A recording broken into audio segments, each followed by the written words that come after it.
सुबह सुबह के 9 बज रहे थे। मेरी सास मेरे हाथों की बनी गरम गरम चाय का आनंद उठा रही थी और मैं बाकी का खाना बना रही थी। तभी मेरी सास मेरे पास आई और कहने लगी, बेटा तुम्हारी दोनों ननद आ रही हैं, तुम कुछ बढ़िया सा बना लो। थोड़ी देर में वह यहाँ आने ही वाली हैं। फिर मैंने पूछा अपनी सास से कि मम्मी जी ठीक है, क्या बनाना है आप मुझे बता दीजिए। 11 बजे मुझे ऑफिस भी जाना है। मेरे पास अभी 2 घंटे हैं, मैं फटाफट से कुछ बना दूंगी।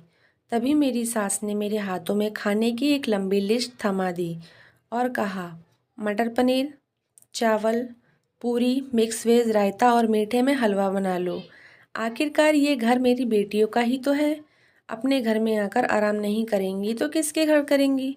यह सारा खाना सुनकर तो मैं आधी पहले ही थक गई, क्योंकि मुझे ऑफिस भी जाना था। लेकिन फिर भी मैं सारा खाना बनाकर सारा काम करके ऑफिस चली गई और दिन में मेरी नंद भी आ गई और शुरू हो गई मेरी सास और मेरी नंद की बातें।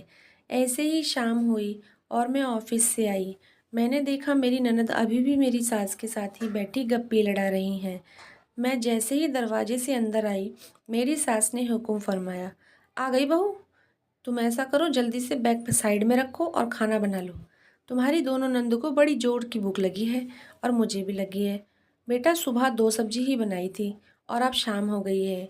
कल सुबह तुम्हारी नंद चली जाएंगी, ऐसा करो तुम बढ़िया सा कुछ बना लो। मैंने अपनी सास से पूछा कि मम्मी जी क्या बनाऊं। तो मेरी सास ने मुझे एक लंबा ऑर्डर शाम को दे दिया और कहा, पुलाव, दाल मखनी, आलू की कचौड़ी, रायता और भिंडी की सब्ज़ी, और बेटा मेरे लिए तो तुम रोटी ही बना देना। ये कहकर मेरी सास अपने कमरे में चली गई। मुझे ज़्यादा तो नहीं लेकिन थोड़ा बुरा लग रहा था कि मैं अभी अभी ऑफिस से आई हूँ और मेरी सास ने मुझे इतना लंबा चौड़ा ऑर्डर थमा दिया। आखिर मैं इतनी थकी हुई हूँ और इतना सब कैसे बनाऊँ। लेकिन फिर भी मेरे को हमेशा अपनी माँ की बात याद आया करती थी। मेरी माँ कहती थी कि बेटा जब तुम अपने ससुराल जाओगी तो तुम्हारी सास जैसा भी तुमसे कहे तुम बिल्कुल वैसा ही करना।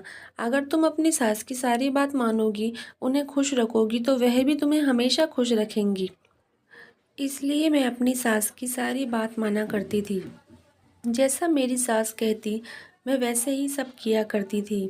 मैं दिन भर की थकान से थकी हारी रसोई में खाना बनाने चली गई कि तभी मेरे पति रसोई में आए और मुझसे कहने लगे, और बताओ काजल क्या बना रही हो।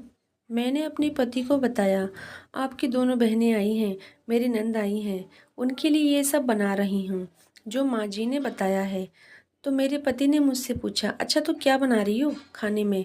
मैंने उन्हें बता दिया जो कुछ भी मेरी सास ने मुझे बनाने को कहा था। इतना सारा खाना बनाना है। ये बात सुनकर मेरे पति मुझसे बोले, तुम भी तो ऑफिस से काम करके आई हो, तुम इतना सब कुछ बना लोगी। तो मैंने अपने पति से कहा, हाँ जी मैं कर लूँगी। आखिरकार आप सबने मुझे नौकरी करने की इजाज़त दी है। आपके आपके कहने पर ही मैं रोज़ ऑफिस जाती हूँ। इसका मतलब ये तो नहीं कि मैं अपनी जिम्मेदारियों से पीछे हट जाऊँ। और वैसे भी मेरी माँ ने मुझे बोलकर भेजा था कि तुम्हारे ससुराल वाले तुम्हें नौकरी करने की इजाज़त दे रहे हैं, लेकिन तुम कभी भी अपनी जिम्मेदारियों से पीछे मत हटना। जैसा भी ससुराल वाले कहें वैसा ही करना। इतना सुनकर मेरे पति मेरी सास के पास गए और कहने लगे कि मम्मी मैं भी तो ऑफिस से अभी आया हूँ और घर का कोई काम नहीं कर सकता। वैसे ही काजल भी तो अभी ऑफिस से आई है और आपने उसे इतनी सारी फरमाइश दे दी, वह भी तो थक हार कर ऑफिस से आई है।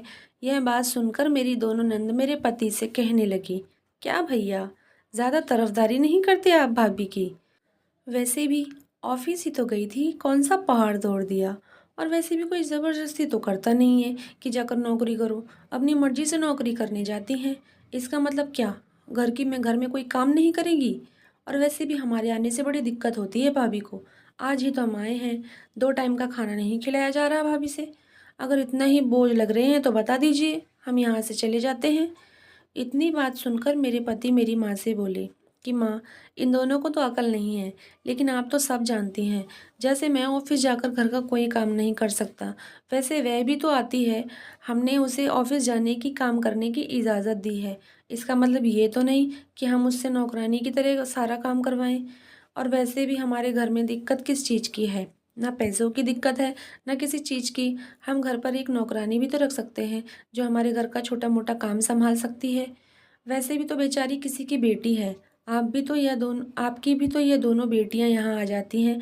ये नहीं देखती कि भाभी भी सुबह से नौकरी कर रही है, तो थोड़ा काम में ही हम भी हाथ बटा दें। इनको तो दिखता नहीं है, पर माँ आप तो समझदार हैं, आप तो सब जानते हैं। जैसे ये आपकी बेटियाँ हैं, आप इन्हें इतना प्यार करती हैं, ये भी तो किसी की बेटी है। इसे भी तो दर्द होता होगा, इसे भी तो थकावट महसूस होती होगी। इसके अंदर भी तो दिल है ना माँ। ये भी तो कि सोचती होगी कि मैं भी काम करके आई हूँ, थोड़ा आराम कर लूँ। और वैसे भी काजल ने कभी भी किसी काम के लिए मना नहीं किया। वह रोज़ नौकरी से आती है और फिर भी कितनी थक जाए लेकिन फिर भी घर का सारा काम करती है, सारे घर का खाना बनाती है, सुबह का खाना बनाकर जाती है, मुझे टाइम पर लंच पैक करके देती है। कभी किसी चीज़ के लिए मना नहीं किया, लेकिन आज वह बहुत थकी हुई है और आपने इतनी सारी फरमाइश उसे दे दी। आखिर वो कैसे करेगी इतना सब कुछ? ऐसा करता हूँ माँ, मेरे दोस्त का एक नया होटल खुला है, आज मैं आप सबके लिए वहीं से खाना मंगवा देता हूँ। यह बात सुनकर मेरी सास ने कहा कि हाँ बेटा, मैं ही भूल गई कि वह भी किसी की बेटी है, पराया घर से आई है तो क्या हुआ, वह भी तो हमारी बेटी जैसी है। बेटा मुझे माफ़ कर दो। और तुम बता रहे हो कि तुम्हारे दोस्त का एक नया होटल खुला है, ऐसा करो तुम आज वहीं से खाना मंगवा लो, आज हम बाहर का ही खाएंगे। ये बात सुनकर मेरी दोनों नंद का मुंह बना का बना रह गया। उन दोनों को तो बल्कि खुश होना चाहिए था कि खाना बाहर से आ रहा है, लेकिन उन्हें जलन थी मेरी नौकरी से। लेकिन मैं खुश थी कि कम से कम मेरी सास तो मेरी इस बात को समझी। और अगर पति साथ देने वाला और समझने वाला हो तो पूरी ज़िंदगी जन्नत लगने लगती है। और मैं बहुत खुश नसीब हूँ कि मुझे इतना प्यार करने वाले और इतनी कदर करने वाले पति मिले। कहानी अच्छी लगी हो तो वीडियो को लाइक और चैनल को सब्सक्राइब ज़रूर करें, और ऐसे ही कहानियाँ सुनने के लिए मेरे चैनल से जुड़े रहें।